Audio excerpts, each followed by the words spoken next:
Robert Anderson, born in 1805 in Scotland, is best known for his pioneering work in the development of the electric battery and his role in the early history of electrical engineering.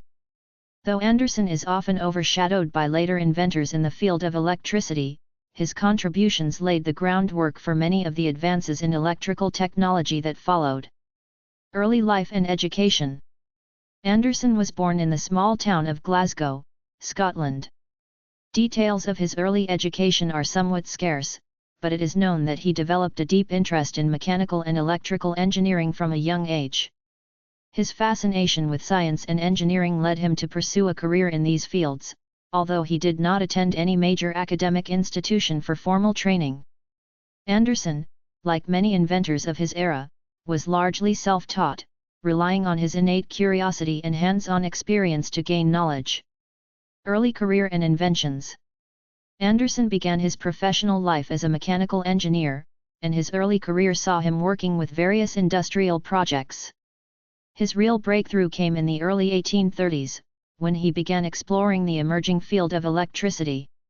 Anderson's interest was sparked by the discoveries of other prominent scientists and inventors, such as Alessandro Volta and Michael Faraday, who were pushing the boundaries of electrical science. In 1839, Anderson succeeded in creating one of the earliest versions of the electric battery, which he referred to as a voltaic pile. While not the first electric battery, a distinction that goes to Volta, Anderson's design featured significant improvements and refinements that made it more efficient and reliable. His version used copper and zinc discs arranged in a series, with the saline solution acting as an electrolyte. The result was a device capable of producing a small but steady electrical current, which could be used for experimentation and powering early electrical devices. The importance of Anderson's battery was twofold: it contributed to the growing body of knowledge on electricity, and it demonstrated the practical applications of electrical energy in a way that had never been done before. Anderson's work was among the earliest steps in the long journey toward the development of modern electrical power sources. The battery was not only useful for theoretical research but was also practical in powering early telegraph systems and other scientific instruments of the time. Anderson's work in transportation. In addition to his electrical innovations, Anderson is also credited with an important contribution to the development of electric transportation.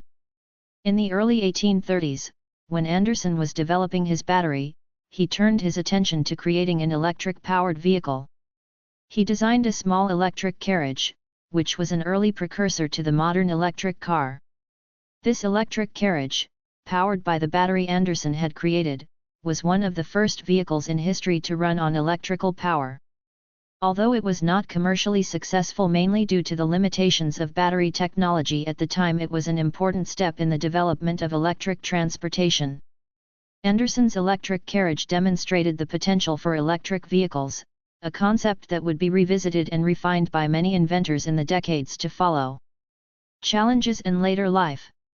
Despite his significant contributions to electrical engineering, Anderson faced numerous challenges in his career. The technology he worked on was still in its infancy, and many of his innovations were not immediately recognized or widely adopted. Battery technology was still inefficient, and the potential applications of electricity were not fully realized during his lifetime.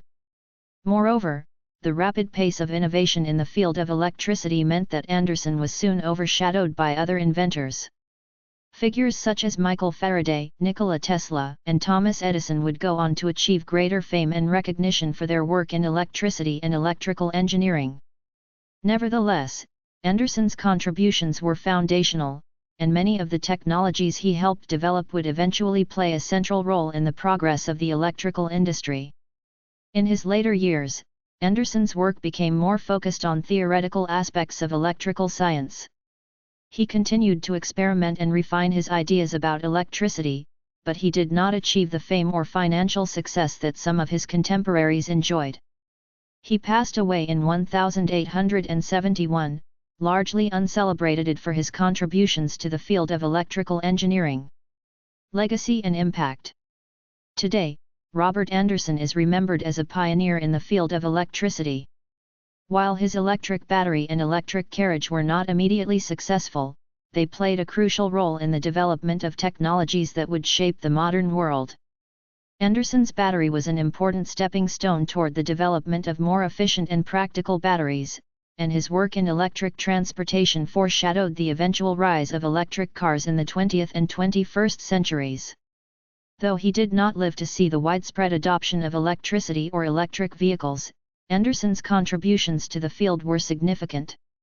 His early experiments with batteries and electric power helped to prove that electricity could be harnessed and used for practical purposes, setting the stage for the advances that would follow. His work, though often overlooked in favor of more famous inventors, is integral to the history of electrical science and technology. Robert Anderson's contributions to the electrical field were vital in the early stages of electrical engineering. Though his innovations did not achieve immediate commercial success, they helped pave the way for later advancements that would revolutionize technology. Today, Anderson's name is known primarily among historians of science and electrical engineering, and he remains a key figure in the history of electricity's development. Thank you for watching. Please subscribe our channel.